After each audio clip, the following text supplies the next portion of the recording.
ಈ ಮೇಟಿಯವರ ಕುಟುಂಬದ ಪ್ರಭಾವ ಹೇಗಿದೆ ಮತ್ತು ಚರಂತಿಯ ಮಠ ಅವರ ಸಾಧನೆ ಹೇಗಿದೆ? ಸಿದ್ದರಾಮಯ್ಯ ಅವರು ಬಂದು ಹೋದ ನಂತರ ಸ್ವಲ್ಪ ಕಾಂಗ್ರೆಸ್ಸಿಗರಲ್ಲಿ ಉತ್ಸಾಹ ಜಾಸ್ತಿ ಆಗಿದೆ. ಕುಟುಂಬ ಅನ್ನೋದು ಒಂದು ನೆಪ ಅಷ್ಟೇ, ಅದನ್ನು ಈ ಹೊತ್ತಿಗೆ ಮಾಡ್ಕೋತೀವಿ ನಾವು. ಮುಂದಿನ ಬಾರಿ ಅವರು ಗೆಲ್ತಾರೋ ಇಲ್ವೋ ಅನ್ನೋದ್ರ ಮೇಲೆ ಅದು ನಡ್ಕೊಂಡು ಹೋಗುತ್ತೆ. ಚರಂತ್ ಮಠ ಅವರು 3 ಸಲ MLA ಆಗುವ ಮೂಲಕ ಆಡಳಿತದ ಅನುಭವ ಇದೆ.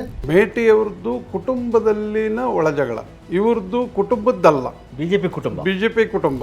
ಹಿಂದುತ್ವ ಮತ್ತು ಅಹಿಂದ ರಾಜಕಾರಣ ಹೇಗಿದೆ ಅಲ್ಲಿ ಬಾಗಲಕೋಟೆಯಲ್ಲಿ? ಬಾಗಲಕೋಟೆ RSS ನ ಭದ್ರಕೋಟೆ.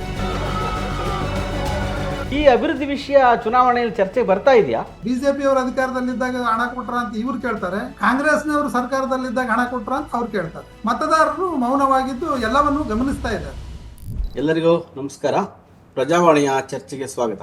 ಬಾಗಲಕೋಟೆ ವಿಧಾನಸಭಾ ಕ್ಷೇತ್ರದ ಉಪಚುನಾವಣೆಯ ಕಾವು ರಾಜ್ಯದಲ್ಲಿ ಜೋರಾಗಿದೆ. ರಾಜ್ಯದ ಮುಖ್ಯಮಂತ್ರಿ ಅಂತ ಸಿದ್ದರಾಮಯ್ಯನವರು, ಬಿಜೆಪಿಯ ರಾಜ್ಯಾಧ್ಯಕ್ಷರಾದಂತಹ ವಿಜೇಂದ್ರ ಸೇರಿದಂತೆ ಘಟಾನುಘಟಿ ನಾಯಕರು ಇವತ್ತು ಬಾಗಲಕೋಟೆಯಲ್ಲಿ ಕಳೆದ 2-3 ದಿನಗಳಿಂದ ಬೀಡು ಬಿಟ್ಟು ಚುನಾವಣೆಯ ಪ್ರಚಾರವನ್ನು ಭಾಳ ಭರ್ಜರಿಯಾಗಿ ನಡೆಸಿದ್ದಾರೆ. ಈ ಚುನಾವಣೆಯ ಕಣಚಿತ್ರಣ ಹೇಗಿದೆ, ಬಿಜೆಪಿ ಮತ್ತು ಕಾಂಗ್ರೆಸ್ನ ಅಭ್ಯರ್ಥಿಗಳ ಮಧ್ಯೆ ನೇರ ಹಣಾಹಣಿ ಹೇಗಿದೆ ಎನ್ನುವಂತಹ ವಿಷಯವನ್ನು ಇಟ್ಕೊಂಡು ನಾವು ಇವತ್ತು ಚರ್ಚೆ ನಡೆಸ್ತಾ ಇದ್ದೇವೆ. ನನ್ನ ಜೊತೆ ಈ ಚರ್ಚೆಯಲ್ಲಿ ಪಾಲ್ಗೊಳ್ಳೋದಕ್ಕೆ ಪ್ರಜಾವಾಣಿಯ ಕಾರ್ಯನಿರ್ವಾಹಕ ಸಂಪಾದಕರಾದಂತಹ ರವೀಂದ್ರ ಭಟ್ ಅವರಿದ್ದಾರೆ. ಅವರಿಗೆ ನಾನು ಸ್ವಾಗತವನ್ನು ಕೊಡ್ತೇನೆ. ಹಾಗೆಯೇ ಬಾಗಲಕೋಟೆಯ ನಮ್ಮ ಹಿರಿಯ ವರದಿಗಾರರಂತಹ ಬಸವರಾಜ್ ಹವಾಲ್ದಾರ್ ಅವರು ಅಲ್ಲಿಯ ನಿತ್ಯದ ಕ್ಷಣದ ಬೆಳವಣಿಗೆಯನ್ನು ನೋಡ್ತಾ ಚುನಾವಣೆಯ ಏನು ಪಲ್ಲಟಗಳೇನಾಗ್ತಾ ಇದ್ದಾವೆ, ಬದಲಾವಣೆ ಏನಾಗ್ತಾ ಇದ್ದಾವೆ ಎನ್ನುವಂತಹ ಒಂದು ಹೆಚ್ಚು ಮಾಹಿತಿಗಳನ್ನು ಇದ್ದಾರೆ. ಬಸವರಾಜ್ ಹವಾಲ್ದಾರ್ ಅವರು ನಮ್ಮ ಜೊತೆ ಚರ್ಚೆಯಲ್ಲಿದ್ದಾರೆ. ಹವಾಲ್ದಾರ್ ಅವರೇ, ನಿಮಗೂ ಕೂಡ ಸ್ವಾಗತ. ಈಗ ಹವಾಲ್ದಾರ್ ಅವರು, ಈಗ ಚುನಾವಣೆಯ ಒಂದು ಬಹಳ ಅಬ್ಬರದ ಪ್ರಚಾರಕ್ಕೆ ಎರಡು ಪಕ್ಷಗಳು ಇವತ್ತು ನೇರವಾಗಿ ಕಾಂಗ್ರೆಸ್ಸಿಂದ ಉಮೇಶ್ ಮೇಟಿ ಅವರು, ಬಿಜೆಪಿಯಿಂದ ಮಾಜಿ ಶಾಸಕರಾದಂತಹ ವೀರಣ್ಣ ಚರಂತಿಮಠ ಅವರು ಕಣದಲ್ಲಿದ್ದಾರೆ. ನೇರ ಹಣಾಹಣಿ ಇದೆ, ಕೆಲವು ಪಕ್ಷೇತರ ಅಭ್ಯರ್ಥಿಗಳು ಇದ್ದಾರೆ. ಒಟ್ಟಾರೆ ಬಾಗಲಕೋಟೆಯ ವಿಧಾನಸಭಾ ಕ್ಷೇತ್ರದ ಚರಿತ್ರೆ ಮತ್ತು ಈಗಿನ ಪರಿಸ್ಥಿತಿ ತಮಗೆ ಏನನ್ಸುತ್ತೆ ಹೇಳಿ? ಬಾಗಲಕೋಟೆಗೆ ಇದು 19ನೇ ಚುನಾವಣೆ. ಅದರಲ್ಲಿ 3 ಉಪಚುನಾವಣೆಗಳನ್ನ ಬಾಗಲಕೋಟೆ ಎದುರಿಸಿದೆ. ಈಗ ಬಾಗಲಕೋಟೆಯಲ್ಲಿ ಆರಂಭದಿಂದ ಹಿಡ್ಕೊಂಡು ಮೊದಲ 6 ಚುನಾವಣೆಗಳನ್ನ 1985ರವರೆಗೂ ಕಾಂಗ್ರೆಸ್ಸೇ ಗೆದ್ಕೊಂಡು ಬಂದಿರ್ತೈತೆ. ಆಮೇಲೆ ರಾಮಕೃಷ್ಣ ಹೆಗಡೆ ಅವರ ಪ್ರಭಾವಳಿ ಶುರುವಾದ್ಮೇಲೆ 3 ಚುನಾವಣೆಗಳನ್ನ ಜನತಾದಳದ ಪರಿವಾರದವ್ರು ಗೆಲ್ತಾರೆ. ಮೊದಲ ಉಪಚುನಾವಣೆ ಶುರುವಾದಾಗ ಬಿಜೆಪಿ ಮೊದಲ ಬಾರಿಗೆ 1997ರಲ್ಲಿ PH ಪೂಜಾರ್ ಅವರು ಉಪಚುನಾವಣೆ ಮೂಲಕನೇ ಬಿಜೆಪಿ ಖಾತೆಯನ್ನ ಬಾಗಲಕೋಟೆ ಕ್ಷೇತ್ರದಲ್ಲಿ ತೆಗಿತಾರೆ. ಈಗ ಪರಿಷತ್ ಸದಸ್ಯರು ಅವ್ರು ತಾನೆ PH ಪೂಜಾರ್? ಹೌದು, ಪರಿಷತ್ ಸದಸ್ಯರಿರ್ತಕ್ಕಂಥ PH ಪೂಜಾರ್ ಅವರು ಮೊದಲ ಬಾರಿ ಗೆದ್ದಿರ್ತಾರೆ. ಆ ನಂತರ ಅಲ್ಲಿಂದ 2013ರವರೆಗೂ ಅದು ಬಿಜೆಪಿ ಭದ್ರಕೋಟೆಯೇ ಆಗಿರ್ತದೆ. ಫಸ್ಟ್ ಟೈಮ್ ಇವರು HY ಮೇಟಿ ಅವರು ಬಂದು ಆ ಭದ್ರಕೋಟೆಯನ್ನು 30 ವರ್ಷಗಳ ನಂತರ ಕಾಂಗ್ರೆಸ್ ಬಿಟ್ಟು ಹೋಗಿದ್ದಿರ್ತಕ್ಕಂಥ ಕ್ಷೇತ್ರವನ್ನು ಗೆಲ್ಲುವ ಮೂಲಕ HY ಮೇಟಿ ಅವರು ಒಂದ್ಸಲ ಮತ್ತೆ ಗೆಲ್ತಾರೆ. ಆಮೇಲೆ 2018ರಲ್ಲಿ ಗೆಲ್ತಾರೆ. ಈಗ ಉಮೇಶ್ ಮೇಟಿ ಅವರು ಮತ್ತು ಚರಂತಿಮಠ ಅವರ ನಡುವೆ ತೀವ್ರ ಹಣಾಹಣಿ ನಡೆದಿದೆ. ಈಗ HY ಮೇಟಿ ಅವರ ಅಕಾಲಿಕ ನಿಧನದ ಕಾರಣಕ್ಕೆ ಉಪಚುನಾವಣೆ ನಡೀತಾ ಇದೆ. ಸೊ ಈಗ ಮೇಟಿ ಅವರ ಪುತ್ರ ಏನು ಉಮೇಶ್ ಮೇಟಿ ಅವರಿಗೆ ಟಿಕೆಟ್ ಕೊಟ್ಟಿದ್ದಾರೆ. ಚರಂತಿಮಠ ಅವರು ಅಲ್ಲಿ ತಮ್ಮ ಶಿಕ್ಷಣ ಸಂಸ್ಥೆಗಳನ್ನ ನಡೆಸಿಕೊಂಡು ಲಿಂಗಾಯತರ ಮುಖಂಡರಾಗಿ ಒಂದು ತಮ್ಮದೇ ಪ್ರಭಾವಳಿಯನ್ನು ಹೊಂದಿದ್ದಾರೆ. ಈ ಮೇಟಿ ಅವರ ಕುಟುಂಬದ ಪ್ರಭಾವ ಹೇಗಿದೆ ಮತ್ತು ಚರಂತಿ ಮಠ ಅವರ ಸಾಧನೆ ಹೇಗಿದೆ ಈ ಕ್ಷೇತ್ರದಲ್ಲಿ? ಚರಂತ್ ಮಠ ಅವರು 3 ಸಲ MLA ಆಗುವ ಮೂಲಕ ಆಡಳಿತದ ಅನುಭವ ಇದೆ. ಅವರ ಶಿಕ್ಷಣ ಸಂಸ್ಥೆ ಬಸವೇಶ್ವರ ವಿದ್ಯಾವರ್ತಕ ಸಂಘ ಬಹಳ ದೊಡ್ಡ ಪ್ರಮಾಣದಲ್ಲಿ ಇಲ್ಲಿ ಬೇರು ಬಿಟ್ಟಿದೆ. ಅದರ ಜೊತೆಗೆ ಅವರು BTD ಅಧ್ಯಕ್ಷರಾಗಿಯೂ ಕಾರ್ಯನಿರ್ವಹಿಸಿದ್ದಾರೆ. ಅವರು ಶಿಸ್ತು ಮತ್ತು ಸಮಯ ಪಾಲನೆ ಬಗ್ಗೆ ಹೆಸರಾಗಿರೋದ್ರಿಂದ ಅವರು ಆಡಳಿತದ ಬಗ್ಗೆ 2 ಮಾತಿಲ್ಲ, ಅವರು ಚೆನ್ನಾಗೇ ಮಾಡ್ಕೊಂಡು ಬಂದಿದ್ದಾರೆ. ಈಗ ಉಮೇಶ್ ಮೇಟಿ ಅವರು ಸಹ ಬಹಳ ಸರಳರಾಗಿದ್ದಾರೆ ಮತ್ತು ಉಮೇಶ್ ಮೇಟಿ ಅವರು ರಾಜಕೀಯ ಅನುಭವ ಇಲ್ಲದೆ ಹೋದ್ರು ಸಹಿತ HY ಮೇಟಿ ಅವರ ಚುನಾವಣೆಗಳ ಉಸ್ತುವಾರಿ ಗೊತ್ತಿರೋದ್ರಿಂದ ಅವ್ರಿಗೆ ಚುನಾವಣೆ ರಾಜಕೀಯ ಗೊತ್ತಿದೆ ಮತ್ತು ಸರಳ ಸೌಮ್ಯ ಸ್ವಭಾವದವರಾಗಿದ್ದಾರೆ. ಇಬ್ಬರ ನಡುವೆ ಈಗ ಮೊದಲ ಬಾರಿಗೆ 4 ಸಲ HY ಮೇಟಿ ಅವರು ಹಾಗೂ ವೀರಣ್ಣ ಚರಂತಿಮಠ ಅವರ ನಡುವೆ ಸ್ಪರ್ಧೆ ಏರ್ಪಟ್ಟಿತ್ತು. 5 ಬಾರಿ. ಮೊದಲ ಬಾರಿಗೆ ಅವ್ರ ಪುತ್ರ ಚರಂತಿಮಠ ಅವ್ರನ್ನ ಎದುರಿಸ್ತಾ ಇದ್ದಾರೆ. ಸರಿ, ಒಟ್ಟು ರಾಜ್ಯದಲ್ಲಿ 2 ಉಪಚುನಾವಣೆಗಳು ನಡೀತಾ ಇದೆ ಸರ್. ಒಂದು ಶಾಮನೂರು ಶಿವಶಂಕರಪ್ಪ ಅವ್ರ ನಿಧನದ ಕಾರಣಕ್ಕೆ ದಾವಣಗೆರೆ ದಕ್ಷಿಣ ಕ್ಷೇತ್ರ, ಮತ್ತೊಂದು ಮೇಟಿಯವರ ನಿಧನದ ಕಾರಣಕ್ಕೆ ಬಾಗಲಕೋಟೆ ಕ್ಷೇತ್ರ. ಇದು ಸರ್ಕಾರದ ಮೇಲೆ ಯಾವುದೇ ಪರಿಣಾಮ ಬೀರೋದಿಲ್ಲ ಈ ಚುನಾವಣೆ. ಆದರೂ ಕೂಡ ಈ ಎಚ್ ವೈ ಮೇಟಿ ಅವರು ಎಲ್ಲರಿಗೂ ಗೊತ್ತಿರುವ ಹಾಗೆ ಕುರುಬ ಸಮುದಾಯದ ಒಬ್ಬ ಶಾಸಕರಾಗಿದ್ದರು, ಸಿದ್ದರಾಮಯ್ಯನವರ ಆಪ್ತರು ಕೂಡ. ಈ ಚುನಾವಣೆ ಸಿದ್ದರಾಮಯ್ಯನವರ ಸರ್ಕಾರದ ಮೇಲೆ ಏನೂ ಪರಿಣಾಮ ಬೀರಲ್ಲ, ಆದರೆ ಈ ಬಾಗಲಕೋಟೆ ಕ್ಷೇತ್ರದ ಗೆಲುವು ಸಿದ್ದರಾಮಯ್ಯನವರಿಗೆ ಸವಾಲಲ್ವೇ? ಏನು ಹೇಳ್ತೀರಿ? ನಿಜವಾಗಿಯೂ ಸವಾಲು. ನೀವೇ ಹೇಳಿದ ಹಾಗೆ ಸಿದ್ದರಾಮಯ್ಯನವರ ಆಪ್ತರಾಗಿದ್ದ ಎಚ್ ವೈ ಮೇಟಿ ಅವರ ನಿಧನದಿಂದಾಗಿ ನಡೀತಾ ಇರುವಂಥ ಚುನಾವಣೆ ಇದು. ಅವ್ರ ಮಗನಿಗೆ ಟಿಕೆಟ್ ಕೊಟ್ಟಿದ್ದಾರೆ, ಉಮೇಶ್ ಮೇಟಿ ಅವರಿಗೆ ಟಿಕೆಟ್ ಕೊಟ್ಟಿದ್ದಾರೆ, ಅವರು ಸ್ಪರ್ಧೆ ಮಾಡ್ತಾ ಇದ್ದಾರೆ. ಆಮೇಲೆ ಕುರುಬ ಸಮುದಾಯದವರು ಈಗ ಬರೇ ಸರ್ಕಾರದ ಮೇಲೆ ಏನೂ ತೊಂದರೆ ಆಗಲ್ಲ, ಬಹುಮತ ಬರಲ್ಲ ಅಥವಾ ಬಹುಮತ ಹೋಗಲ್ಲ ಅನ್ನೋ ಇದ್ದರೂ ಕೂಡ ಸಿದ್ದರಾಮಯ್ಯ ಮತ್ತು ಡಿ ಕೆ ಶಿವಕುಮಾರ್ ಅವರ ನಡುವಿನ ಏನು ಅಧಿಕಾರ ಹಂಚಿಕೆ ಇದಿದೆ, ಇದಕ್ಕೆ ಒಂದು ಬಲ ಕೊಡೋದು ಅಥವಾ ಪ್ರಾಬಲ್ಯವನ್ನು ಕಡಿಮೆ ಮಾಡೋದು ಎರಡು ದೃಷ್ಟಿಯಿಂದ ಕೂಡ ಆಗುತ್ತೆ. ನಾವು ಈ ಉಪಚುನಾವಣೆಯ ಫಲಿತಾಂಶವನ್ನು ಬೇರೆ ರೀತಿ ನೋಡಬೇಕು ಅಂತ ಅಂದ್ಕೊಳ್ತೇನೆ ನಾನು. ಒಂದೊಮ್ಮೆ ಬಿ ಜೆ ಪಿ ಎರಡೂ ಕ್ಷೇತ್ರದಲ್ಲಿ ಬಿ ಜೆ ಪಿ ಗೆದ್ದರೆ ಅಥವಾ ಯಾವುದಾದ್ರೂ ಒಂದು ಕ್ಷೇತ್ರದಲ್ಲಿ ಬಿ ಜೆ ಪಿ ಗೆದ್ದರೆ ಸಹಜವಾಗಿ ನಿಮ್ಮ ಗ್ಯಾರಂಟಿ ಯೋಜನೆಗಳು ಬಿ ಜೆ ಪಿಯವರು ಅವರು ಬಂಬಾರ್ಡಿಂಗ್ ಮಾಡೋದ್ರಲ್ಲಿ ಭಾಳ ಫೇಮಸ್ ಅವರು ಯಾವುದೋ ಒಂದು ವಿಷಯ ಕೊಟ್ಟರೆ ಭಾಳ ಚೆನ್ನಾಗಿ ಅದನ್ನು ಇದು ಮಾಡ್ತಾರೆ. ಹಾಗೆ ನೀವು ಈಗ ಒಂದು ಕ್ಷೇತ್ರದಲ್ಲಿ ಸೋತೋದ್ರೂ ಕೂಡ ನಿಮ್ಮ ಜನಪ್ರಿಯತೆ ಕಡಿಮೆ ಆಗಿದೆ, ಇದು ಜನಾಭಿಪ್ರಾಯ ಅಂತ ಹೇಳುವ ಇದಿರುತ್ತೆ. ಸಾಧಾರಣವಾಗಿ ಉಪಚುನಾವಣೆಯಲ್ಲಿ ಆಡಳಿತ ಪಕ್ಷ ಗೆಲ್ಲೋದು ಸಹಜವಾದ ಕ್ರಿಯೆ, ಅದು ಅದರೊಳಗೇನೂ ವಿಶೇಷ ಇಲ್ಲ. ಆದರೆ ಇಲ್ಲಿ ಬಾಗಲಕೋಟೆಯ ಮಟ್ಟಿಗೆ ಸಿದ್ದರಾಮಯ್ಯನವರಿಗೆ ಇದು ಪ್ರತಿಷ್ಠೆ ಅಂತ ನನಗನ್ಸುತ್ತೆ. ಅದೇ ಸಿದ್ದರಾಮಯ್ಯನವರು ಬಹುಶಃ ಈ ಚುನಾವಣೆನ ಈಗ ರವೀಂದ್ರ ಭಟ್ ಅವರು ಹೇಳಿದಾಗೆ ಎರಡು ಕಾರಣಕ್ಕೆ, ಒಂದು ಸಮುದಾಯದ ಕಾರಣಕ್ಕೆ ಮತ್ತು ಉತ್ತರ ಕರ್ನಾಟಕದಲ್ಲಿ ಸಿದ್ದರಾಮಯ್ಯನವರ ಪ್ರಭಾವ ಹಳೆ ಮೈಸೂರಲ್ಲಿ ಹೇಗಿದೆಯೋ ಹಾಗಿದೆ. ಏಕೆಂದರೆ ಅವರು ಬಾಗಲಕೋಟೆ ಜಿಲ್ಲೆಯ ಬಾದಾಮಿಯನ್ನು ಪ್ರತಿನಿಧಿಸಿದ್ರು, ಅಲ್ಲಿ ಶಾಸಕರು ಕೂಡ ಆಗಿದ್ದರು. ಅವರು ಇನ್ನೊಂದು ಥರ ಈಗ ಮೈಸೂರು ಇದ್ದ ಹಾಗೆ ಅವರಿಗೆ ಬಾಗಲಕೋಟೆ ಕೂಡ ಇನ್ನೊಂದು ತವರು ಜಿಲ್ಲೆ, ಆ ಥರದ ಒಂದು. ಮತ್ತು ಅಲ್ಲಿ ಗೆದ್ದು ಕಳೆದ ಸಾರಿ ವಿರೋಧ ಪಕ್ಷದ ನಾಯಕರಾದರು, ಮತ್ತು ವಾಪಸ್ ವರ್ಣಕ್ಕೆ ಬಂದಲ್ಲಿ ಮುಖ್ಯಮಂತ್ರಿ ಆಗಿದೆ. ಹಾಗೆ ಬಾಗಲಕೋಟೆಯಲ್ಲಿ ತಮ್ಮ ಅಸ್ತಿತ್ವವನ್ನು ಸಾಬೀತುಪಡಿಸುವಂಥದ್ದು ಸಿದ್ದರಾಮಯ್ಯನವರಿಗೆ ಭಾಳ ಪ್ರಮುಖವಾಗಿರ್ತಕ್ಕಂಥ ಅಂಶ. ಈ ಹವಾಲ್ದಾರ್ ಅವರು ಈ 2 ದಿನ ಸಿದ್ದರಾಮಯ್ಯನವರು ಅಲ್ಲಿ ಭಾಳ ದೊಡ್ಡ ಮಟ್ಟದ ಪ್ರಚಾರವನ್ನು ನಡೆಸಿದ್ರು, ಹಳ್ಳಿಗೆ ಹೋದರು. ಹಾಗೆಯೇ ವಿಜೇಂದ್ರ ಅವರು ಕೂಡ ತಮ್ಮ ಒಂದು ಏನು ಬಿ ಜೆ ಪಿಯ ನಾಯಕರನ್ನೆಲ್ಲ ಒಟ್ಟುಗೂಡಿಸ್ಕೊಂಡು ಅಲ್ಲಿ ಪ್ರಚಾರ ಮಾಡಿದ್ರು.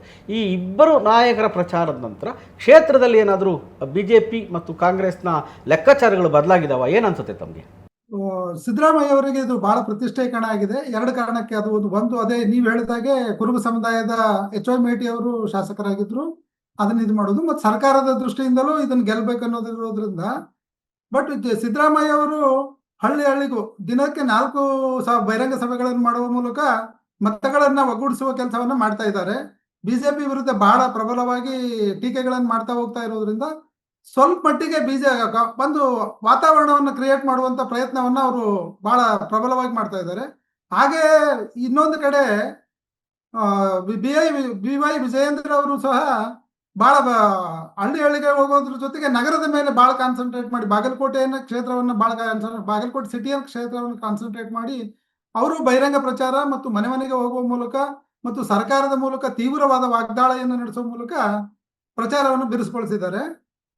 ಒಂದು ಹಂತದಲ್ಲಿ ಇವರು ಸಿದ್ದರಾಮಯ್ಯ ಅವರು ಬಂದು ಹೋದ ನಂತರ ಸ್ವಲ್ಪ ಕಾಂಗ್ರೆಸ್ಸಿಗರಲ್ಲಿ ಉತ್ಸಾಹ ಜಾಸ್ತಿ ಆಗಿದೆ ಮತ್ತು ಶಾಸಕರನ್ನು ಮತ್ತು ಸಚಿವ ಸಂಪುಟದ ಹಲವಾರು ಸದಸ್ಯರು ಇಲ್ಲಿದ್ದುಕೊಂಡು ಪ್ರಚಾರವನ್ನು ಹಳ್ಳಿಗೆ ಮತ್ತು ಮನೆ ಮನೆಗೂ ಒಯ್ತಾ ಇರೋದ್ರಿಂದ ಉತ್ಸಾಹ ಇಮ್ಮಡಿಯಾಗಿದೆ ಅನ್ನೋದು ಕಾಣ್ತಾ ಇದೆ.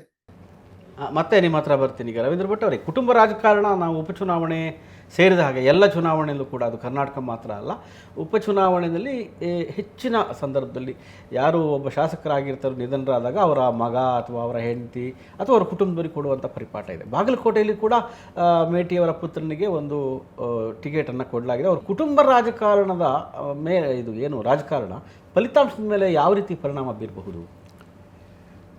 ಕುಟುಂಬ ರಾಜಕಾರಣ ಇದು ಈ ರಾಜಕಾರಣ ಅನ್ನೋದೇ ಒಂದು ಇದು ಕುಟುಂಬದ, ಈಗ ನೀವೇ ಹೇಳ್ದಂಗೆ ಯಾರು ತೀರ್ಕೊಂಡ್ರೆ ಅವ್ರ ಮಗನಿಗೋ ಹೆಂಡ್ತಿಗೋ ಟಿಕೆಟ್ ಕೊಡೋದು ಸಂಪ್ರದಾಯ ಮಾಡ್ಕೊಂಡ್ಬಂದಿದ್ದೀವಿ ನಾವು. ಅದನ್ನು ಕೊಡ್ತಾರೆ, ಅದರಿಂದ ಯಾರೋ ಅಂದರೆ ಅನುಕಂಪದ ಮತಗಳು ಬೀಳಲಿ ಅನ್ನೋದು ಒಂದು ಉದ್ದೇಶ ಇರುತ್ತೆ. ಅದಕ್ಕೆ ಅನುಕಂಪದಿಂದ ಬಂದಿದ್ದನ್ನು ನಾವು ಗೆಲ್ಬೋದು ಅನ್ನೋದು. ಎಲ್ಲ ಬಾರಿ ಅದು ಆಗತ್ತೆ ಅಂತ ಹೇಳೋಕ್ಕಾಗಲ್ಲ. ಈಗ ಕೆಲವು ಸಂದರ್ಭದಲ್ಲಿ ಸೋತಿದ ಉದಾಹರಣೆಗಳು ಕೂಡ ಇದ್ದಾವೆ. ಅಥವಾ ಇವರು ಈಗಿದ್ದ ಶಾಸಕರು ಲೋಕಸಭೆಗೆ ಎಲೆಕ್ಷನ್ ಗೆದ್ದು ಹೋಗಿ ಆವಾಗ ಅವ್ರ ಮಕ್ಕಳಿಗೆ ಟಿಕೆಟ್ ಕೊಟ್ಟಿದ್ದು ಎಲ್ಲ ಉದಾಹರಣೆಗಳಿದ್ದಾವೆ. ಕುಟುಂಬ ರಾಜಕಾರಣ ಬೇಡ ಅಂತ ಹೇಳ್ತೀವಿ ನಾವು, ಆದರೆ ಎಲ್ಲ ರಾಜಕೀಯ ಪಕ್ಷಗಳು ಅದನ್ನೇ ಆತುಕೊಂಡಿವೆ. ಯಾಕೆ ಆತುಕೊಳ್ತವೆ ಅಂತಂದರೆ ಅನುಕಂಪ ಸಿಗತ್ತೆ ಅನ್ನೋದು ಒಂದೇನೇ ಅದರೊಳಗೆ ಇರುವ ಇದು. ಬಾಗಲಕೋಟೆಯಲ್ಲಿ ನೀವು ಮುಖ್ಯವಾಗಿ ಗಮನಿಸಬೇಕಾದ ಅಂಶ ಏನು ಅಂತಂದರೆ, ಒಂದು ಕುರುಬರು ಮತ್ತು ಲಿಂಗಾಯತರ ನಡುವಿನ ಹೋರಾಟ ಇದು ಅನ್ನುವ ರೀತಿಯಲ್ಲಿ ಅದನ್ನು ಬಿಂಬಿಸಿರೋದು. ಎರಡನೇದು 15 ಜನ ಸಚಿವರು ಅಲ್ಲೇ ಹೋಗಿ ಕುಳಿತು ಗೆಲ್ಲಿಸೋಕ್ಕೆ ತಮ್ಮ ಪಕ್ಷವನ್ನು ಗೆಲ್ಲಿಸಲಿಕ್ಕೆ ಪ್ರಯತ್ನ ಪಡ್ತಾ ಇರೋದು. ಇವೆರಡೂ ಕೂಡ ಬೇರೆ ರೀತಿಯಾದಂತಹ ಒಂದು ಪ್ರಜಾಪ್ರಭುತ್ವದ ನೆಲೆಯಲ್ಲಿ ನಾವು ಆಲೋಚನೆ ಮಾಡಬೇಕಾದಂಥ ವಿಧಾನಗಳಲ್ಲ. ಒಂದು ಉಪಚುನಾವಣೆ ಗೆಲ್ಸೋಕ್ಕೆ 15 ಜನ ಸಚಿವರು ಹೋಗಬೇಕಾಗಿಲ್ಲ.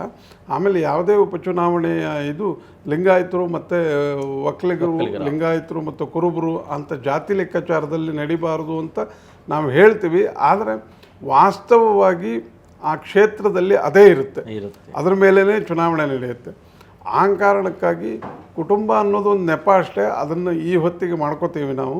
ಮುಂದಿನ ಬಾರಿ ಅವರು ಗೆಲ್ತಾರೋ ಇಲ್ವೋ ಅನ್ನೋದ್ರ ಮೇಲೆ ಅದು ನಡೆಸ್ಕೊಂಡು ಹೋಗುತ್ತೆ. ಈ ಕುಟುಂಬ ರಾಜಕಾರಣದ ವಿಷಯದಲ್ಲಿ ರವೀಂದ್ರ ಭಟ್ ಅವರು ಕೆಲವು ಮಾಹಿತಿಗಳು ನೀಡಿದ್ರು. ಈ ಕರ್ನಾಟಕದಲ್ಲಿ ಈ 2 ಉಪಚುನಾವಣೆ ಬಿಟ್ಟರೆ ಈಗ ಕಳೆದ ವಿಧಾನಸಭೆ ಚುನಾವಣೆ ನಡೆದ 23 ಅಂದರೆ 16ನೇ ವಿಧಾನಸಭೆ ಅವಧಿನಲ್ಲಿ ಇದು ಆ್ಯಕ್ಚುಲಿ 5ನೇ ಉಪಚುನಾವಣೆ. ಯಾಕೆಂದರೆ ಹಿಂದೆ ಲೋಕಸಭಾ ಚುನಾವಣೆಯಲ್ಲಿ ಈ ಸಂದರ್ಭದಲ್ಲಿ ಶಾಸಕರಾಗಿದ್ದಂತಹ ಕುಮಾರಸ್ವಾಮಿ ಅವರು ರಾಜೀನಾಮೆ ಕೊಟ್ಟು ಲೋಕಸಭೆಗೆ ಹೋದರು ಮಂಡ್ಯದಿಂದ. ಬಸವರಾಜ ಬೊಮ್ಮಾಯಿ ಅವರು ಶಿಗ್ಗಾವಿ ಶಾಸಕರಾಗಿದ್ದರು, ಅವ್ರು ಗೆದ್ದು ಹಾವೇರಿ ಸಂಸದರಾದರು. ಸಂಡೂರಿನ ಬಳ್ಳಾರಿ ಸಂಸದರಾಗಿರ್ತಕ್ಕಂಥ ತುಕಾರಾಮ್ ಅವರು ಸಂಡೂರನ್ನು ರಾಜೀನಾಮೆ ಕೊಟ್ಬಿಟ್ಟು ಅವರು ಲೋಕಸಭೆಗೆ ಹೋದರು. ಈ 3 ಚುನಾವಣೆಯಲ್ಲಿ ಕುಟುಂಬದವರಿಗೆ ಕೊಟ್ಟಿದ್ದರು. ಕುಮಾರಸ್ವಾಮಿ ಮಗನಿಗೆ ಕೊಟ್ಟಿದ್ದರು, ಬೊಮ್ಮಾಯಿ ಮಗನಿಗೆ ಕೊಟ್ಟಿದ್ದರು, ಮತ್ತು ಇನ್ನು ಭಿನ್ನವಾಗಿ ನೋಡಬೇಕಾದ್ರೆ ತುಕಾರಾಮ್ ಅವರು ತಮ್ಮ ಹೆಂಡತಿ ಅನ್ನಪೂರ್ಣ ಅವರು ಕುಟುಂಬ ರಾಜಕಾರಣ, ಎಲ್ಲ ಕುಟುಂಬ ರಾಜಕಾರಣವೇ. ಅಂದರೆ ಕುಟುಂಬ ರಾಜಕಾರಣ ಈ ಕರ್ನಾಟಕದಲ್ಲಿ ಮತ್ತು ಬೇರೆ ರಾಜ್ಯದಲ್ಲಿ ಹೊರತಲ್ಲ ಅನ್ನುವಂಥದ್ದನ್ನು ಇಟ್ಕೊಂಡು ನಾವು ಚರ್ಚೆಯನ್ನು ಮುಂದುವರಿಸೋದ್ರೆ, ಹವಾಲ್ದಾರ್ ಅವರೇ ಈಗ ಅವರ ಒಂದು ಕುಟುಂಬದಲ್ಲಿ ಟಿಕೆಟ್ಗಾಗಿ ಭಾಳ ಪೈಪೋಟಿ ಇತ್ತು. ಯಾರು ಬಾಯಕ್ಕ ಅವರು ಅಥವಾ ಉಮೇಶ್ ಮೇಟಿ ಅಥವಾ ಅವರ ಇನ್ನೊಬ್ಬರು ತಮ್ಮನಿಗೆ ಟಿಕೆಟ್ ಕೊಡಬೇಕು ಅನ್ನುವಂಥದ್ದು. ಈ ಕುಟುಂಬ ಅವರ ಒಂದು ಒಳಜಗಳ ಇತ್ತು, ಅದು ಬಗೆಹರಿದಿದೆಯಾ, ಹೇಗೆ ಇನ್ನೂ ಮುಂದುವರೆದಿದೆಯಾ? ಮೇಲ್ನೋಟಕ್ಕೆ ಅದು ಸಂಪೂರ್ಣವಾಗಿ ಬಗೆಹರಿದಂತೆ ಕಾಣ್ತಾ ಇದೆ. ಬಟ್ ಅವರು ಈಗ ಯಾರು ಮಹಾದೇವಿ ಮೇಟಿ ಅವರು ಏನು ಟಿಕೆಟ್ಗಾಗಿ ಪಟ್ಟಿಡಿದ್ರು, ಅವರು ಆರಂಭದಲ್ಲೇ ಹೇಳಿದ್ರು ಉಮೇಶ್ ಮೇಟಿ ಕೊಟ್ರೆ ನಾನು ಚುನಾವಣೆಗೆ ಸ್ಪರ್ಧಿಸಲ್ಲ, ಮಲ್ಲಿಕಾರ್ಜುನ್ ಮೇಟಿ ಅವರಿಗೆ ಕೊಟ್ಟರೆ ನಾನು ಸ್ಪರ್ಧೆಗೆ ಇಳಿಯೋದು ಖಚಿತ ಅಂತ ಅವರು ಹೇಳಿದ್ರು. ಅದನ್ನ ಮುಖ್ಯಮಂತ್ರಿ ಅವರ ಸಮ್ಮುಖದಲ್ಲಿಯೂ ಸಹ ಅವರು ಅದನ್ನು ಮತ್ತೊಮ್ಮೆ ಪ್ರಸ್ತಾಪಿಸಿದ್ರು. ಆದರೆ ಈಗ 4 ಜನ ಕೂಡಿ ಪ್ರಚಾರ ಮಾಡ್ತಾ ಇದ್ದಾರೆ. ಮಲ್ಲಿಕಾರ್ಜುನ್ ಮೇಟಿ ಅವರು, ಉಮೇಶ್ ಮೇಟಿ ಅವರು, ಬಾಯಕ್ಕ ಅವರು ಮತ್ತು ಮಹಾದೇವಿ ಮೇಟಿ ಅವರು ಕೂಡ್ಕೊಂಡೇ ಪ್ರಚಾರ ಮಾಡ್ತಾ ಇದ್ದಾರೆ. ಆದರೆ ಕೆಲವು ಜನರಿಗೆ ಹಿರಿಯ ಮಗನಾದಂಥ ಮಲ್ಲಿಕಾರ್ಜುನ್ ಮೇಟಿ ಅವರಿಗೆ ಟಿಕೆಟ್ ಕೊಡಬೇಕು ಅಂತ ಅವರು ಬೆಂಬಲಿಗರಿಗಿತ್ತು. ಆ ಹಿರಿಯ ಮಲ್ಲಿಕಾರ್ಜುನ್ ಮೇಟಿ ಅವರಿಗೆ ಬೆಂಬಲ ಕೊಡದೆ ಟಿಕೆಟ್ ಕೊಡದೇ ಇರೋದು ಮಲ್ಲಿಕಾರ್ಜುನ್ ಮೇಟಿ ಅವರಿಗೆ ಏನು ಅನ್ಸಿದೆಯೋ ಗೊತ್ತಿಲ್ಲ. ಆದ್ರೆ ಕೆಲವು ಬೆಂಬಲಿಗರು ಸ್ವಲ್ಪ ಅಸಮಾಧಾನಿತರಾಗಿದ್ದಾರೆ. ಅವ್ರನ್ನ ಈಗ ಕರೆದು ಮಾತಾಡುವಂಥದ್ದು ಮತ್ತು ಅವ್ರನ್ನ ಒಳಗೊಳಿಸಿಕೊಳ್ಳುವಂಥ ಕೆಲಸ ನಡೆದಿದೆ. ಮಹಾದೇವಿ ಮೇಟಿ ಅವ್ರು ಏನು ಪಟ್ಟಿಡಿದ್ರಲ್ಲ, ಅವ್ರು ಈಗ ಅವರೂ ಪ್ರಚಾರದಲ್ಲಿ ಪಾಲ್ಗೊಳ್ತಾ ಇದ್ದಾರೆ. 4 ಜನ ಬೇರೆ ಬೇರೆ ಕಡೆಗಳಲ್ಲಿ ನಿತ್ಯ ಪ್ರಚಾರ ಮಾಡ್ತಾ ಇದ್ದಾರೆ. ಮೇಲ್ನೋಟಕ್ಕೆ ಎಲ್ಲಾ ಸರಿ ಹೋದಂತೆ ಇದೆ, ಅದನ್ನ ಅವರು ಮುಂದುವರ್ಸ್ಕೊಂಡು ಹೋಗ್ತಾ ಇದ್ದಾರೆ ಪ್ರಚಾರ. ಬಿಜೆಪಿಯಲ್ಲಿ ಕೂಡ ವೀರಣ್ಣ ಚರಂತಿಮಠ್ ಹಿಂದಿನ ಶಾಸಕರು ಹೌದು, ಆದ್ರೆ ಅದಕ್ಕಿಂತ ಹಿಂದೆ ಏನು PH ಪೂಜಾರ್ ಅವರಿದ್ರು, ಅವ್ರಿಗೆ ಕೊಡ್ಬೇಕು ಅನ್ನುವಂತ ಚರ್ಚೆಗಳು ಅಥವಾ ಇನ್ನೂ ಕೆಲವು ಅಭ್ಯರ್ಥಿಗಳಿದ್ರು. ಬಿಜೆಪಿನಲ್ಲಿ ಈ ತರದ ಭಿನ್ನತೆಗಳಿದಾವ ಅಭ್ಯರ್ಥಿಗಳ ಮಧ್ಯೆ ಇತ್ತ ಅಥವಾ ಅದ್ ಬಗೆಹರಿದಿದ್ಯಾ? ಇಲ್ಲ, ಮೇಲ್ನೋಟಕ್ಕೆ ಅಲ್ಲಿಯೂ ಸಹ ಬಗೆಹರಿದಂತ ಕಾಣಿಸ್ಕೊಂಡು ಒಂದೇ ವೇದಿಕೆ ಮೇಲೆ ಬರ್ತಾ ಇದ್ದಾರೆ ಇಬ್ರು. PH ಪೂಜಾರ್ ಅವರು ಇರ್ಬೋದು ಮತ್ತು ಚರಂತಿಮಠ್ ಇರ್ಬೋದು. ಆದ್ರೆ ಚರಂತಿಮಠರು, PH ಪೂಜಾರಿ ಅವರು 1997ರಲ್ಲಿ ಏನು ಉಪಚುನಾವಣೆ ಮೂಲಕ ಗೆಲ್ತಾರೆ, 2004ರವರೆಗೂ ಅವರೇ MLA ಇರ್ತಾರೆ. 2008ರ ಚುನಾವಣೆಯಲ್ಲಿ ಕ್ಷೇತ್ರ ಪುನರ್ವಿಂಗಡಣೆ ಆದ ನಂತರ PH ಪೂಜಾರಿ ಅವರು ಸಿಟ್ಟಿಂಗ್ MLA ಬಿಟ್ಟು ಚರಂತಿಮಠರಿಗೆ ಟಿಕೆಟ್ ಕೊಡಲಾಗುತ್ತೆ. ಅಲ್ಲಿಂದ ಅವ್ರಿಗೆ ಇಬ್ಬರ ನಡುವೆ ಭಿನ್ನಾಭಿಪ್ರಾಯಗಳು ಶುರುವಾಗ್ತವೆ. ಅಲ್ಲಿವರೆಗೂ ಇಬ್ರು ಒಂದೇ ಪಕ್ಷದಲ್ಲಿ ಇರ್ತಾರೆ, ಸಂಘಟಿತರಾಗಿ ಇಬ್ರು ಕೂಡ ಕೆಲಸ ಮಾಡ್ತಾ ಇರ್ತಾರೆ. ಆದ್ರೆ 2004ರಲ್ಲಿ ನನಗೆ ಟಿಕೆಟ್ ತಪ್ಪಿಸಿದ್ರಲ್ಲ ಅನ್ನೋ ಕಾರಣಕ್ಕೆ PH ಪೂಜಾರಿ ಅವರು ದೂರ ಆದವರು. ಅದು ಬಿರುಕು ಹಾಗೇ ಮುಂದುವರ್ಕೊಂಡು ಹೋಗುತ್ತೆ. 2023 ಚುನಾವಣೆಯಲ್ಲೂ ಅವರು ಮೇಲ್ನೋಟಕ್ಕೆ ಇದೇ ತರ ಒಂದಾಗಿದ್ರು, ಒಂದೇ ವೇದಿಕೆಯಲ್ಲಿ ಕಾಣಿಸ್ಕೊಂಡಿದ್ರು. ಒಂದಾಗಿರ್ಲಿಲ್ಲ ಅನ್ನೋ ಅಂಕಿಅಂಶಗಳನ್ನು ನೋಡಿದಾಗ ಒಂದಾಗಿರ್ಲಿಲ್ಲ. ಅದು PH ಪೂಜಾರಿ ಅವರು ಚರಂತಿಮಠರು ಸೋಲೋದಕ್ಕೆ ಅದು ಒಂದು ಪಾತ್ರ ಇತ್ತು ಅಂತ ಕಂಡು ಬರ್ತದೆ. ಯಾಕೆ ಒಂದ್ ನಿಮಿಷ ಹವಾಲ್ದವ್ರೆ, ಪೂರಕ ಪ್ರಶ್ನೆ ಯಾಕೆ ಅಂತಂದ್ರೆ, ನಿಮಗೆ ಈಗ ನಿನ್ನೆ ಅಥವಾ ಒಂದು 2-3 ದಿನದಿಂದ ಒಂದು ಭಾವಚಿತ್ರಗಳು ಸಾಮಾಜಿಕ ಜಾಲತಾಣದಲ್ಲಿ ಓಡಾಡ್ತಾ ಇದ್ವು. ಈಗ ಪೂಜಾರ್ ಅವರಿಗೆ ಚರಂತಿ ಮಠ್ ಅವರು ಐಸ್ ಕ್ರೀಮ್ ತಿನ್ನಿಸ್ತಾ ಇದ್ರು ಪ್ರಚಾರದಲ್ಲಿ ಹೋದಾಗ ಅನ್ನುವಂಥದ್ದು ಒಂದು ಏನು ಚಮಚವನ್ನು ಹಿಡಿದು ಪೂಜಾರ್ ಅವರ ಬಾಯಿ ಹತ್ರ ಅನ್ನುವಂಥದ್ದು. ಬಟ್ ನಿನ್ನೆ ಮತ್ತೆ ಕೆಲವು ಅದಕ್ಕಿನ್ನೊಂದು ಚಿತ್ರಗಳು ಬಿಂಬಿತ ಅದು ಚರಂತಿ ಮಠ್ ಅವರು ತಾವು ಹಿಡ್ಕೊಂಡಿದ್ದಾರೆ, ಪೂಜಾರ್ ಪಕ್ಕ ನಿಂತಿದ್ದಾರೆ, ಇದು AI ಚಿತ್ರ ಅಂತ. ಅಂದರೆ ಇಬ್ಬರು ಒಟ್ಟಿಗಿಲ್ಲ, ಆದರೂ ಒಟ್ಟಿಗಿದ್ದಾರೆ ಅಂತ ನೀವು ಹೇಳ್ದಂಗೆ ಬಿಂಬಿಸೋ ಯತ್ನವನ್ನು ಅಲ್ಲಿ ಮಾಡಲಾಗ್ತಿದೆಯಾ ಹೇಗೆ ಅಂತ? ನೀವ್ ಹೇಳ್ದಾಗೆ ಮೊದಲು ಅದು ಬಹಳಷ್ಟು ಸಾಮಾಜಿಕ ಜಾಲತಾಣದಲ್ಲಿ ಹರಿದಾಡಿತು ಚಿತ್ರ. ಕೊನೆಗೆ ಸ್ಪಷ್ಟೀಕರಣ ಕೇಳಿದಾಗ ಅದು ಅಂತ ಯಾವುದೇ ಘಟನೆ ನಡೆದಿಲ್ಲ. ನನಗೆ PH ಪೂಜಾರ್ ಅವರೇ ಅದನ್ನು ಸ್ಪಷ್ಟಪಡಿಸಿದ್ದಾರೆ. ಚರಂತಿ ಮಠರು ನನಗೆ ಐಸ್ ಕ್ರೀಮ್ ತಿನ್ಸಿಲ್ಲ, ಬಟ್ ನಾವಿಬ್ರು ಕೂಡ ಪ್ರಚಾರ ಮಾಡ್ತಾ ಇದೀವಿ, ಒಗ್ಗಟ್ಟಾಗಿದ್ದೀವಿ, ಯಾವುದೇ ತೊಂದರೆ ಇಲ್ಲ ಅಂತ ಹೇಳಿದ್ದಾರೆ. ಇಲ್ಲಿ ಇನ್ನೊಂದನ್ನು ಗಮನಿಸ್ಬೇಕು ನೀವು. ಮೇಟಿಯವ್ರದ್ದು ಕುಟುಂಬದಲ್ಲಿನ ಒಳಜಗಳ, ಇವ್ರದ್ದು ಕುಟುಂಬದ್ದಲ್ಲ, ಬಿ ಜೆ ಪಿ ಕುಟುಂಬದ ಒಳ ಜಗಳ ಇದ್ದಾಗ ಏನಾಗುತ್ತೆ ಸಾಧಾರಣವಾಗಿ ಇದ್ದರೆ, ಮೊದಲು ಚುನಾವಣೆ ಗೆಲ್ಲೋಣ, ಆಮೇಲೆ ನಮ್ಮ ಇದನ್ನು ನೋಡೋಣ, ನಮ್ಮ ಕುಟುಂಬದವರು ಗೆದ್ದರೆ ಸಾಕು ಅನ್ನೋದು ಒಂದು ಇರುತ್ತೆ. ನೀವು ಈಗ ಟಿಕೆಟ್ ಮಲ್ಲಿಕಾರ್ಜುನ್ ಮೇಟಿಗೆ ಕೊಡ್ತಿರೋ ಅಥವಾ ಉಮೇಶ್ ಮೇಟಿಗೆ ಕೊಡ್ತಿರೋ ಅನ್ನೋದಲ್ಲ ಪ್ರಶ್ನೆ. ನಮ್ಮ ಕುಟುಂಬ ಮೇಟಿ ಕುಟುಂಬದವರಿಗೆ ಇದನ್ನು ಕೊಟ್ಟಿದ್ದಾರೆ, ಏನು ಟಿಕೆಟ್ ಕೊಟ್ಟಿದ್ದಾರೆ, ನಾವೆಲ್ಲ ಸೇರಿ ನಮ್ಮ ಕುಟುಂಬವನ್ನು ಗೆಲ್ಲಿಸ್ಕೊಳ್ಳೋಣ, ಆಮೇಲೆ ನಮ್ಮ ನಡುವಿನ ಇದನ್ನೆಲ್ಲ ನಾವು ಆಮೇಲೆ ಆಲೋಚನೆ ಮಾಡಿರಾಯ್ತು ಅನ್ನೋದು ಒಂದು. ಇಲ್ಲಿ ರಾಜಕೀಯ ಇದೆ, ಬಿ ಜೆ ಪಿಯ ಇದರೊಳಗೆ ಚರಂತಿ ಮಠ ಮತ್ತು ಪೂಜಾರರ ನಡುವೆ ಇರುವ ಇದಿದೆಯಲ್ಲ, ಇದು ರಾಜಕಾರಣ ಇದೆ ಅಲ್ಲಿ. ಆ ಕಾರಣಕ್ಕಾಗಿ ಇಲ್ಲಿ ಅಷ್ಟು ಬೇಗ ಬದಲಾವಣೆ ಆಗಲಿಕ್ಕಿಲ್ಲ. ಆಮೇಲೆ ಈ ಟೆಕ್ನಾಲಜಿ AI ಬರೋದು, ಇನ್ನೊಂದು ಬರೋದು, ಅವೆಲ್ಲ ನಡೀತದೆ. ಸಾಮಾನ್ಯ ಮತದಾರರಿಗೂ ಗೊತ್ತಾಗಿದೆ ಈಗ ಏನೇನು, ಯಾವುದನ್ನು ನಂಬಬೇಕು ಯಾವುದನ್ನು ನಂಬಾರ್ದು ಅನ್ನೋದು ಗೊತ್ತಾಗಿದೆ ಅಲ್ವಾ ಹವಲ್ದಾರ?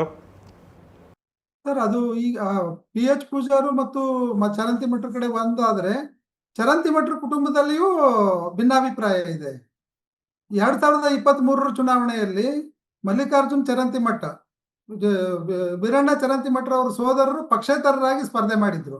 ಅವರು 10,000 ಮತಗಳನ್ನು ಪಡೆಯುವ ಮೂಲಕ ಗಮನಾರ್ಹ ಮತಗಳನ್ನೇ ಪಡೆದಿದ್ರು ಅವರು. ಈಗ ಅವರು ಈ ಸಲ ಕಾಂಗ್ರೆಸ್ ಸೇರ್ಪಡೆಯಾಗಿದ್ದಾರೆ. ಕಾಂಗ್ರೆಸ್ನಲ್ಲಿ ಉಮೇಶ್ ಮೇಟಿ ಅವರ ಪರವಾಗಿ ಪ್ರಚಾರ ಮಾಡ್ತಾ ಇದ್ದಾರೆ. ಹಾಗಾಗಿ ಅವರು ತಾವು ಪಡೆದಿರ್ತಕ್ಕಂಥ ಎಷ್ಟು ಮತಗಳನ್ನ ಕಾಂಗ್ರೆಸ್ಗೆ ತರಬಲ್ಲರು ಅನ್ನೋದು ಈಗ ಒಂದು ಪ್ರಶ್ನೆ ಆಗಿದೆ. ಅವರಿಬ್ಬರ ನಡುವೆ ಹೊಂದಾಣಿಕೆ ಮಾಡುವಂತ ಯತ್ನಗಳು ನಡೆದು, ಚುನಾವಣೆ ತೆರೆ ಹಿಂದೆ ನಡೆದು, ಆದ್ರೆ ಅದು ಯಾವುದೂ ಫಲಪ್ರದ ಆಗಿಲ್ಲ. ಮತ್ತೆ ಅವ್ರು ಬಿಟ್ಟು ಹೋಗ್ತಾರೆ ಅನ್ನೋ ಕಾರಣಕ್ಕೆ ಮುಖ್ಯಮಂತ್ರಿ ಅವರು ಸ್ವತಃ ಮಲ್ಲಿಕಾರ್ಜುನ್ ಚರಂತಿ ಮಠರ ಮನೆಗೆ ಹೋಗಿ ಸಮಾಧಾನ ಪಡಿಸಿ ಅವ್ರನ್ನ ಪಕ್ಷದೊಳಗೆ ಉಳಿಸ್ಕೊಂಡ್ರು. ಹಿಂಗಾಗಿ ಅಲ್ಲಿಯೂ ಸಹ ಒಂದಷ್ಟು ಭಿನ್ನಾಭಿಪ್ರಾಯಗಳು ಇನ್ನೂ ಉಳ್ಕೊಂಡಿವೆ ಅಂತ ಇದೆ ಸರ್. ಈಗ ಇನ್ನೊಂದು ಪ್ರಶ್ನೆ, ಈಗ ಒಂದು ಬಾಗಲಕೋಟೆನಲ್ಲಿ ನಾವು ಪ್ರಚಾರದ ಮಧ್ಯೆ ಮತ್ತು ಬಿಜೆಪಿ ಮತ್ತು ಕಾಂಗ್ರೆಸ್ ನಡುವೆ ಇದನ್ನ ನೋಡಿದ್ರೆ ಹಿಂದುತ್ವ ಮತ್ತು ಅಹಿಂದ ಮಧ್ಯೆ ಒಂದು ಚುನಾವಣೆ ನಡೆದಂಗೆ ಕಾಣಿಸ್ತದೆ. ಯಾಕೆಂದ್ರೆ ಬಿಜೆಪಿ ಅವರೆಲ್ಲ ಹಿಂದೂ ಮತಗಳನ್ನ ಕೇಂದ್ರೀಕರಿಸಿ ಮತ್ತು ಲಿಂಗಾಯತ ಮತಗಳನ್ನ ಕೇಂದ್ರೀಕರಿಸಿ ಚುನಾವಣೆಯನ್ನು ನಡೆಸ್ತಾ ಇದ್ದಂಗೆ ಕಾಣ್ತಾರೆ. ಬಹುಶಃ ನೀವು ಚರಂತಿ ಮಠ ಅವರ ಮಾತನ್ನ ಮುಂದೆ ನೀವು ಉಲ್ಲೇಖಿಸಬಹುದು ಅಂತ ಅನ್ಕೊಂತೀನಿ. ಅವರು ನಾನು ಹಿಂದುತ್ವದ ಪ್ರತಿಪಾದಕನಾಗಿ ಈ ಚುನಾವಣೆ ಸ್ಪರ್ಧೆ ಮಾಡ್ತೇನೆ ಅಂತ.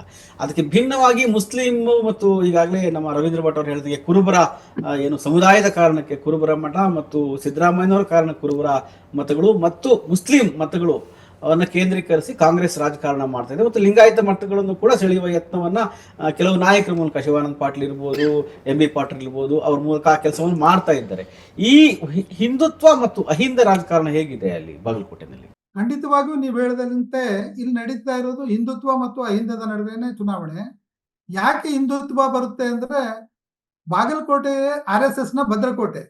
RSS ಬಹಳ ವರ್ಷಗಳಿಂದ ಇಲ್ಲೇ ದೊಡ್ಡ ಪ್ರಮಾಣದಲ್ಲಿ ಬೆಳೆದು ನಿಂತಿದೆ.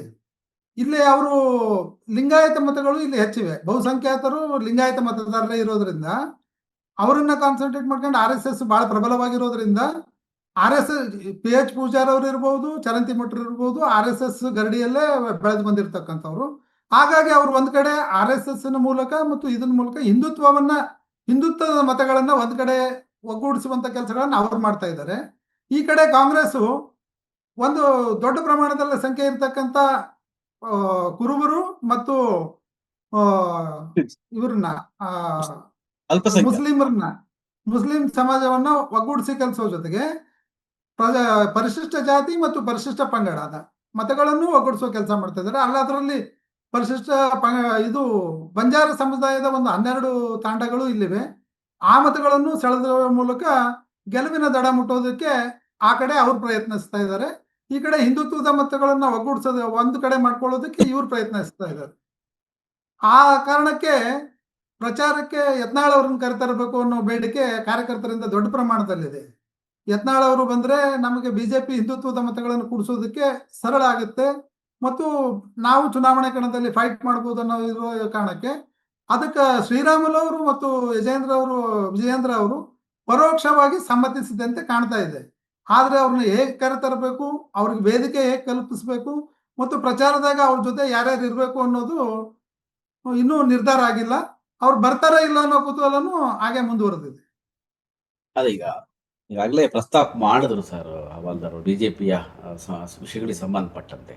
ಒಂದು ನೀವು ಪ್ರಚಾರದಲ್ಲಿ ನಾವು ಗಮನಿಸಿದ ಹಾಗೆ ವಿಜೇಂದ್ರ ಮತ್ತು ಬಸವರಾಜ ಬೊಮ್ಮಾಯಿ ಅವರು ಮಾಜಿ ಮುಖ್ಯಮಂತ್ರಿ ಮತ್ತು ಹಾಲಿ ಸಂಸದರು ಇಬ್ಬರು ಕೂಡ ಬಾಗಲಕೋಟೆ ಮತ್ತು ದಾವಣಗೆರೆ ಚುನಾವಣೆಯ ಪ್ರಚಾರಗಳಲ್ಲಿ ಈ ಚುನಾವಣೆ ರಾಜ್ಯದ ರಾಜಕೀಯ ದಿಕ್ಸೂಚಿಯನ್ನ ಬದಲಾಯಿಸುತ್ತಿದೆ, ಇಲ್ಲಿಯ ಫಲಿತಾಂಶದಲ್ಲಿ ಮುಂದಿನ ನಿರ್ಧಾರ ಆಗುತ್ತೆ ಅಂತ ಒಂದು ಮಾತುಗಳನ್ನ ಆಡಿದ್ದಾರೆ. ಅದು ಅನ್ಸುತ್ತಾ ತಮಗೆ ಅಂತ? ಇಲ್ಲ, ಅದು ರಾಜಕಾರಣ. ನೀವು ಅವರಿಗೆ ಸಿದ್ದರಾಮಯ್ಯ ಮತ್ತು ಡಿ ಕೆ ಶಿವಕುಮಾರ್ ನಡುವಿನ ಅಧಿಕಾರದ ಕಿತ್ತಾಟ ಇದೆಯಲ್ಲ, ಅದನ್ನು ಇಟ್ಕೊಂಡು ಗಮನದಲ್ಲಿ ಇಟ್ಕೊಂಡು ಹೇಳುವ ಮಾತೇ ಬಿಟ್ಟರೆ, ಇಲ್ಲದೆ ಹೋದರೆ ನಿಮಗೆ ಈ ರಾಜಕಾರಣದ ರಾಜಕೀಯ ದಿಕ್ಕನ್ನು ಬದಲಾಯಿಸೋದು ಹಂಗಿದ್ದೇನು ಅನ್ಸೋದಿಲ್ಲ.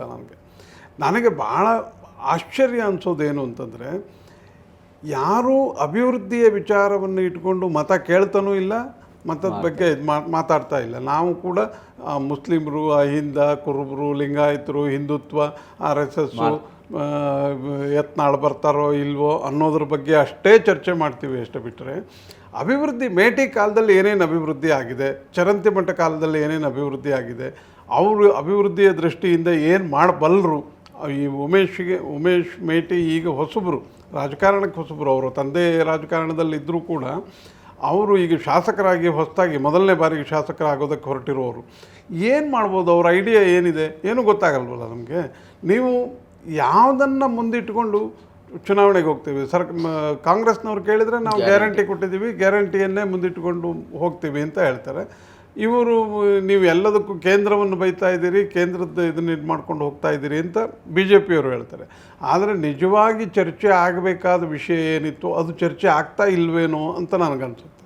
ಈಗ ಹವಾಲ್ದಾರ್ ಅವರು, ಈಗ ರವೀಂದ್ರ ಭಟ್ ಅವರು ಒಂದು ಮಾತನ್ನು ಪ್ರಸ್ತಾಪ ಮಾಡಿದ್ರು. ನಾನು ಮೊನ್ನೆ ಚುನಾವಣೆ ಒಂದು 15 ದಿವಸ ಹಿಂದಿನ 15 ದಿವಸ ಮೊದಲು, ಅಂದರೆ ಚುನಾವಣೆ ಘೋಷಣೆ ಆಗೋ ಮೊದಲು ಸಿದ್ದರಾಮಯ್ಯನವರು ಬಂದು ಅಲ್ಲಿಯ ಒಂದು ವೈದ್ಯಕೀಯ ಕಾಲೇಜ್ ಶಂಕುಸ್ಥಾಪನೆಯನ್ನು ಮಾಡಿ ನಾವು ವೈದ್ಯಕೀಯ ಕಾಲೇಜ್ ಕೊಡ್ತೇವೆ ಅಂತ ಹೇಳಿದರು. ಈಗ ರವೀಂದ್ರ ಭಟ್ ಅವರು ಹೇಳಿದಾಗೆ ಅಭಿವೃದ್ಧಿ ವಿಷಯ, ಹಿಂದೆ HY ಮೇಟಿ ಅವರು ಸಿದ್ದರಾಮಯ್ಯ ಸರ್ಕಾರದಲ್ಲಿ ಮಂತ್ರಿಯಾಗಿದ್ದರು, ನೀವು ಆಗಲೇ ಹೇಳಿದಾಗೆ ಅನೇಕ ಬಾರಿ ಶಾಸಕರಾಗಿದ್ದರು. ಅಭಿವೃದ್ಧಿ ಹೇಗಿದೆ ಈಗ ಚರಂತಿಮಠ ಕಾಲದಲ್ಲಿ ಮತ್ತು ಮೇಟಿಯವ್ರ ಕಾಲದಲ್ಲಿ ಏನು ಬದಲಾವಣೆ ಆಗಿದೆ? ಏಕೆಂದರೆ ಕೊನೆ ಗಳಿಗೆನಲ್ಲಿ ಬಂದು ವೈದ್ಯಕೀಯ ಕಾಲೇಜ್ ಸಿದ್ದರಾಮಯ್ಯ ಸರ್ಕಾರ ಬಂದು 3 ವರ್ಷ ಆಗ್ತಾ ಬಂತು. ಅಲ್ಲಿ ನಿಜವಾಗಿಯೂ ಕಾಲೇಜ್ ಕೊಡಬೇಕು ಅಂತಿದ್ದರೆ ಮೊದಲ ವರ್ಷದ ಬಜೆಟಲ್ಲೇ ಅವರು ಘೋಷಣೆ ಮಾಡಿ ಅಲ್ಲಿ ಕಾಲೇಜನ್ನು ಕೊಡ್ಬೋದಿತ್ತು. ಅವರು ಈ ಚುನಾವಣೆ ಘೋಷಣೆ ಆಗೋ ಹೊತ್ತಿಗೆ ಬಂದು ಅದನ್ನು ಮಾಡ್ತಾರೆ. ಈ ಅಭಿವೃದ್ಧಿ ವಿಷಯ ಚುನಾವಣೆಯಲ್ಲಿ ಚರ್ಚೆಗೆ ಬರ್ತಾ ಇದೆಯಾ? ಅಭಿವೃದ್ಧಿ ವಿಷಯ ಚುನಾವಣೆಯಲ್ಲಿ ಚರ್ಚೆಗೆ ಬಂದರೂ ಸಹಿತ ಅದು ಆರೋಪ ಮತ್ತು ಪ್ರತ್ಯಾರೋಪಕ್ಕೆ ಮಾತ್ರ ಸೀಮಿತ ಆಗಿದೆ. ಅದನ್ನ ಮುಂದಿನ ಹಂತಕ್ಕೆ ಒಯ್ಯುವಂತ ಕೆಲಸ ಆಗ್ತಾ ಇಲ್ಲ. 2 ವಿಷಯಗಳು ಇಲ್ಲಿ ಚರ್ಚೆ ಆಗ್ತಾ ಇದೆ. ಒಂದು UKP ಯೋಜನೆ, ಈ ಭಾಗದ ಬಹುದೊಡ್ಡ ನೀರಾವರಿ ಯೋಜನೆ ಮತ್ತು 7 ಜಿಲ್ಲೆಗಳಿಗೆ ನೀರು ಕೊಡ್ತಕ್ಕಂಥ ಯೋಜನೆ ಆಗಿದೆ. ಅದು 1964ರಿಂದ ಶುರುವಾಗಿ ಇಲ್ಲಿವರೆಗೆ ಬಂದರೂ ಸಹ ಅದು 2 ಹಂತ ಮಾತ್ರ ಪೂರ್ಣಗೊಂಡಿದೆ. ಇನ್ನೂ ಒಂದು ಹಂತದ 6 ಲಕ್ಷ ಎಕರೆಗೆ ನೀರಾವರಿ ಯೋಜನೆ ಇನ್ನೂ ಪೆಂಡಿಂಗ್ ಇದೆ.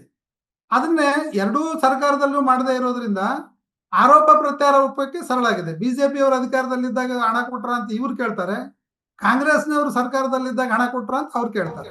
ಅದೇ ಈಗ ಹವಾಲ್ದಾರ್ ಅವರೇ, ಒಂದು ಈಗ ಚರ್ಚೆಯ ನಾವು ಕೊನೆ ಹಂತಕ್ಕೆ ಬಂದೇವೆ. ಇದನ್ನ ಚರ್ಚೆನ ತುಂಬಾ ಸುದೀರ್ಘವಾಗಿ ನಾವು ಮಾಡ್ಕೊಂಡು ಹೋಗ್ಬೋದು. ಇದನ್ನ ರಾಜಕಾರಣಿಗಳು ಮುಂದುವರಿಸ್ತಾ ಇದ್ದಾರೆ, ನಾವು ಮತ್ತೆ ಮುಂದಿನ ಹಂತದಲ್ಲಿ ನೀವು ಮುಂದುವರಿಸಬಹುದು. ಕೊನೆಯದಾಗಿ ರವೀಂದ್ರ ಭಟ್, ಚುನಾವಣೆ ಬಗ್ಗೆ ತಾವು ಏನ್ ಹೇಳಕ್ ಬಯಸ್ತೀರಿ? ಚುನಾವಣೆ ಬಗ್ಗೆ, ಈ ಉಪಚುನಾವಣೆ ಬಗ್ಗೆ ತಾವು ಏನ್ ಹೇಳಕ್ ಬಯಸ್ತೀರಿ?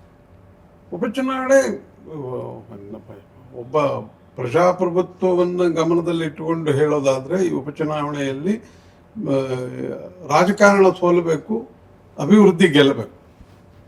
ಅದೇ ಹವಾಲ್ದಾರ್ ಅವರು, ಈಗ ರವೀಂದ್ರ ಭಟ್ ಅವರು ಅಭಿವೃದ್ಧಿ ಗೆಲ್ಲಬೇಕು ಅನ್ನೋ ಮಾತನ್ನು ಹೇಳಿದ್ದಾರೆ. ಈಗ ಒಟ್ಟಾರೆ ಬಾಗಲಕೋಟೆ ಚಿತ್ರಣವನ್ನು ನೀವು ಇಲ್ಲಿವರೆಗೆ ಹೇಳಿದ್ ನೋಡಿದ್ರೆ, ಮೇಟಿಯೋ ಮಠವೋ ಬಾಗಲಕೋಟೆಯ ಕೋಟೆಯನ್ನ ಯಾವ ವಶಕ್ಕೆ ಮೇಟಿಯೋ ಮಠವೋ ಅನ್ನುವಂತ ಒಂದು ಪ್ರಶ್ನೆಯನ್ನ ತಾವು ಕೊನೆಯದಾಗಿ ಸಂಕ್ಷಿಪ್ತ ಉತ್ತರ ಹೇಳಿ ನಾವು ಈ ಚರ್ಚೆಯನ್ನು ಮುಗಿಸ್ಬೋದು ಅನ್ಸುತ್ತೆ. ಏನನ್ಸುತ್ತೆ, ಮೇಟಿಯೋ ಮಠವೋ ಬಾಗಲಕೋಟೆಗೆ?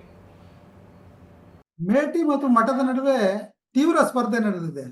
ಬಹಳ ಹಣಾಹಣಿ ಬಹಳ ತೀವ್ರ ಇದೆ. ಯಾಕಂದ್ರೆ ಇಬ್ರು ಹಿಂದಿನ ಚುನಾವಣೆಗಳಲ್ಲಿ ಇಬ್ರು ಕಾಂಗ್ರೆಸ್ಸು ಬಾಗಲಕೋಟೆ ಕ್ಷೇತ್ರವನ್ನು ಪ್ರತಿನಿಧಿಸಿದೆ, ಬಿಜೆಪಿಯು ಕಾಂಗ್ರೆಸ್ ಬಾಗಲಕೋಟೆ ಕ್ಷೇತ್ರವನ್ನು ಪ್ರತಿನಿಧಿಸಿದೆ. ಹಂಗಾಗಿ ಅವರಿಗೆ ಈಗ ಅಖಾಡ ಹೊಸದಲ್ಲ. ಆದ್ರೆ ಇದನ್ನ ಮುಂದುವರಿದ ಹಂತದಲ್ಲಿ ಮತ್ತೊಮ್ಮೆ ಇದನ್ನ ಯಾರು ವಶಪಡಿಸಿಕೊಳ್ಬೇಕು, ಅಥವಾ ಕಾಂಗ್ರೆಸ್ ಉಳಿಸಿಕೊಳ್ಬೇಕು, ಅಥವಾ ಬಿಜೆಪಿ ಅದನ್ನ ಮತ್ತೆ ಮರುಪಡಿ ವಶಪಡಿಸಿಕೊಳ್ಬೇಕು ಅನ್ನೋ ನಿಟ್ಟಿನಲ್ಲಿ ಹೋರಾಟ ನಡೆದಿದೆ. ಆದ್ರೆ ಅದು ಮೇಲ್ನೋಟಕ್ಕೆ ಇಬ್ರು ಸಮಬಲ ಸ್ಪರ್ಧೆಯಲ್ಲಿದ್ರು ಸಹಿತ ಮುಂದಿನ ಇನ್ನೂ 7 ದಿನಗಳು ಪ್ರಚಾರದ ದಿನಗಳಿರೋದ್ರಿಂದ ಯಾವುದೇ ತಿರುವನ್ನ ಈ ಚುನಾವಣೆ ಮೇಟಿಯೋ ಮಠವೋ ಅನ್ನೋದನ್ನ ತಿರುವುಗಳನ್ನ ತೆಗೆದುಕೊಳ್ಬಹುದು. ಮತದಾರರು ಮೌನವಾಗಿದ್ದು ಎಲ್ಲವನ್ನೂ ಗಮನಿಸ್ತಾ ಇದ್ದಾರೆ. ಇಲ್ಲಿವರೆಗೆ ನಾವು ಬಾಗಲಕೋಟೆ ಕ್ಷೇತ್ರದ ಉಪಚುನಾವಣೆಯ ಒಟ್ಟಾರೆ ಕಣಚಿತ್ರದ ಬಗ್ಗೆ ಒಂದು ಚರ್ಚೆಯನ್ನು ನಡೆಸಿದ್ದೇವೆ. ಮೇಟಿಯೋ ಮಠವೋ ಅನ್ನುವಂಥದ್ದು ಇನ್ನು ಬಾಗಲಕೋಟೆಯನ್ನ ಯಾರು ವಶಪಡಿಸಿಕೊಳ್ತಾರೆ, ಮೇಟಿಯವರೋ ಅಥವಾ ಚರಂತಿ ಮಠರೋ ಎನ್ನುವಂಥದ್ದು ಮತದಾರರು ನಿರ್ಣಯ ಮಾಡಬೇಕಾದಂತಹ ಒಂದು ಅಂತಿಮ ತೀರ್ಮಾನ. ಈ ನಡುವೆ ಹೊಸದಾಗಿ ಏನು ಯತ್ನಾಳ್, ಬಸವನಗೌಡ ಪಾಟೀಲ್ ಯತ್ನಾಳ್ ಏನು ಬಿಜೆಪಿಯಿಂದ ಉಚ್ಚಾಟಿತರಾಗಿದ್ರು, ಅವ್ರನ್ನ ಕರ್ಕೊಂಡ್ಬಂದ್ರೆ ಅನುಕೂಲ ಆಗ್ತದೆ ಎನ್ನುವಂತಹ ಚರ್ಚೆಗಳು ಕೂಡ ನಡೀತಾ ಇದ್ದಾವೆ. ಗೊತ್ತಿಲ್ಲ, ಬಹುಶಃ ಯತ್ನಾಳ್ ಬಂದ ಮೇಲೆ ಕೆಲವು ಚಿತ್ರಣಗಳು ಚೇಂಜ್ ಆಗ್ಬೋದು ಅಂತ ಅನ್ಸುತ್ತೆ, ಗೊತ್ತಿಲ್ಲ. ಒಟ್ಟಾರೆ ಇನ್ನು 7 ದಿನಗಳ ಪ್ರಚಾರಗಳಲ್ಲಿ ಯಾವ್ಯಾವ ಬದಲಾವಣೆ ಆಗುತ್ತೆ ಅನ್ನೋಂಥ ಕಾದು ನೋಡೋಣ. ನಮ್ಮ ಚರ್ಚೆಯನ್ನು ಇಲ್ಲಿಗೆ ಮುಗಿಸ್ತಾ ಇದ್ದೇವೆ. ನಮ್ಮ ಜೊತೆ ಚರ್ಚೆಯಲ್ಲಿ ಪಾಲ್ಗೊಂಡಂತಹ ರವೀಂದ್ರ ಭಟ್ ಅವರಿಗೆ ಧನ್ಯವಾದಗಳು. ಹಾಗೆಯೇ ಬಸವರಾಜ್ ಹವಾಲ್ದಾರ್, ನಿಮಗೂ ಕೂಡ ಧನ್ಯವಾದಗಳು. ನಮ್ಮ ಕಾರ್ಯಕ್ರಮವನ್ನು ವೀಕ್ಷಣೆ ಮಾಡ್ತಕ್ಕಂತಹ ಎಲ್ಲರಿಗೂ ಕೂಡ ಧನ್ಯವಾದಗಳು. ನನ್ನ ಕಾರ್ಯಕ್ರಮ ಮುಗಿಸ್ತೇನೆ. ನಮಸ್ಕಾರ.